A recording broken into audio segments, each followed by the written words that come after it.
Hi friends, இப்போ வந்து நம்ம எந்த ரோட்டில் போகிறோம்னு பார்த்தீங்கன்னா Bangalore Mysore infrastructure corridor project அப்படின்னு சொல்லி ஒரு ப்ராஜெக்ட் பண்ணாங்க.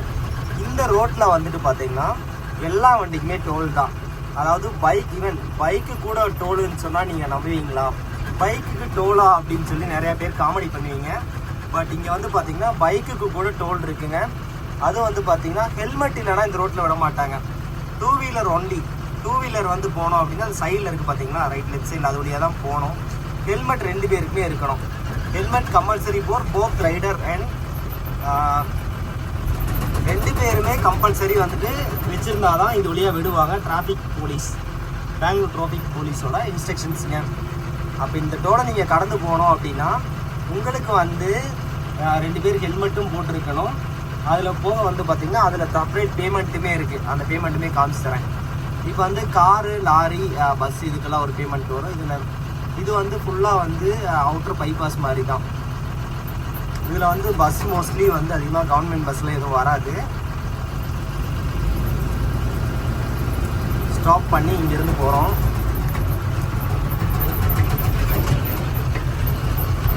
இங்கே வந்து காருக்கு 158, பஸ்ஸுக்கு இதாங்க வந்து பார்த்திங்கன்னா டேப் இன் கோ. இதில் வந்து 55 ரூபா வரும் பைக்குக்கு. இப்போ இதில் வந்து பாஸ் பண்ணி நீங்கள் போனீங்கன்னா ரோடு வந்து ஃபுல்லாக காங்கிரீட் தான். இப்போ இந்த ரோடு வந்து பார்த்தீங்கன்னா எலக்ட்ரானிக் சிட்டி வேற போய் எலக்ட்ரானிக் சிட்டி கிட்ட போய் இந்த டோல் வந்து கம்ப்ளீட் ஆகுங்க.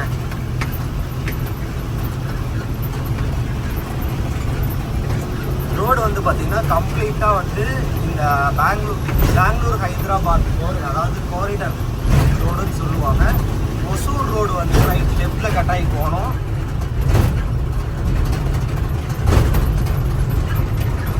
வந்து கார் வந்து 80 கிலோமீட்டர் ஸ்பீடு வரை நீங்கள் போய்க்கலாம்.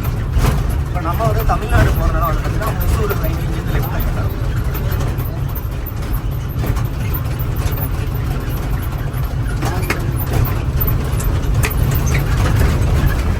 இதாங்க ஒசூர் ரோடு எலக்ட்ரானிக் சிட்டி போகும். இதுவழியாக தான் போவோம். பைக்கில் போகிறீங்கன்னா மினிமம் 35 ரூபா டோல்கேட்டில் கட்டிட்டு தான் இங்கே இருக்கிறவங்கலாம் போகிறாங்க. யோசிச்சு பார்த்துங்க மக்களே, நம்ம ஊரில் எல்லாம் டோல்கேட்லாம் வந்து காருக்கு டோல் வாங்குறாலே 35 ரூபா மினிமம் அந்த மாதிரி வாங்குறாங்களேன்னு எல்லோரும் ஃபீல் பண்ணுற தமிழ்நாட்டில், பெங்களூரில் பைக்குக்கே வந்து டோல் தான் கட்டிட்டு போகிறாங்க அப்படிங்கிறது இன்னும் நிறையா பேருக்கு தெரியாது. தெரிஞ்சுங்க. பிடிச்சா நம்ம யூடியூப் சேனல் சப்ஸ்கிரைப் பண்ணிட்டு உங்கள் ஃப்ரெண்ட்ஸுக்கு ஷேர் பண்ணுங்கள். வந்து பார்த்தீங்கன்னா இப்போ 2 பேர் வந்து பைக்கில் ஸ்கூட்டியில் வந்து போகிறாங்க. 2 பேருக்குமே ஹெல்மெட் வந்து பெங்களூர் டிராஃபிக் போலீஸ் அங்கே போட்டிருந்தாலும் பைக் ஓட்டுற பையன் ஹெல்மெட் போட்டு அந்த பொண்ணு மட்டும் தான் ஹெல்மெட் போட்டிருக்கு. அது போக இந்த ஏரியாலெல்லாம் வந்து பார்த்திங்கன்னா நோ ஸ்டாண்டிங், வந்து வண்டியை நிறுத்தக்கூடாது, வண்டியை ஸ்டாப் பண்ணக்கூடாதுங்க. இந்த ரோட்டை பொறுத்தவரை இதில் வந்து போய்கிட்டே தான் இருக்கணும். இங்கே வந்து டிராஃபிக் ரூல்ஸை கம்பல்சரி வந்து பார்த்திங்கன்னா நம்ம ஃபாலோ பண்ணோம். அப்போ தான் வந்து ஆக்சிடென்ட் ஆகாமல் அவாய்ட் பண்ண முடியும். இந்த ரோடு வழியாக, இந்த டோல் ரோடு வழியாக போகிறப்ப பார்த்திங்கன்னா நம்ம டைரெக்டாக வந்து எலக்ட்ரானிக் சிட்டியை ரீச் ஆகிடுவோம். ஆனால் இடையில கீழே வந்து நார்மல் ரோட்ஸ் போகும், பிளேசஸ் எல்லாம் இருக்கும். ஆனால் எங்கேயுமே போக முடியாது. 2 பக்கமும் ஃபுல்லாக வந்து பார்த்திங்கன்னா கவர் பண்ணிருப்பாங்க. என்ட்ரு ஆகிட்டோம்னா எக்ஸிட் ஆகும்போது நம்ம இதே ரோட்டில் தாங்க போகணும்.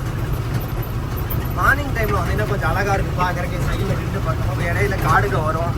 அது போக ஒரு சில டைமில் வந்து ரோடுகளெல்லாம் பார்க்கலாம். 80 கிலோமீட்டர் ஸ்பீட் வரை போகலாங்க. இதில் வந்து பார்த்திங்கன்னா ஸ்லோவாக போகிற வண்டியெல்லாம் லெஃப்ட் சைடில் அப்படி தான் போகணும். ஸ்பீடாக போகிற வண்டியெல்லாம் ரைட் சைட்லேயும் சென்டர்லேயும் போகலாம். அதாவது சென்னை வேறு பிளேஸ்க்கு நீங்கள் சென்னை, மதுரை, கோயம்புத்தூர் ஓட்டுற லோடோட ஃபாஸ்டேக் சார்ஜஸை விட நீங்கள் பெங்களூருக்கு ஓட்டுறீங்கன்னா ஃபாஸ்டேக்கு நீங்கள் அதிகப்படியான அமௌண்ட் வந்து செலவு பண்ணுற மாதிரி இருக்கும். ஏன்னா இங்கே ஃபுல்லாக நீங்கள் வெளியே போகணுனால இந்த மாதிரி பைபாஸ் வழியாக தான் போகிற மாதிரி இருக்கும். சிட்டிக்குள்ளே போகக்கூடாது. அதனாலேயே உங்களுக்கு வந்து எக்ஸ்பென்ஸ் அதிகமாகும். யூஸ்ஃபுல்லாக தான் நம்ம யூடியூப் சேனல் சப்ஸ்கிரைப் பண்ணிட்டு ஃப்ரெண்ட்ஸுக்கு ஷேர் பண்ணுங்கள்.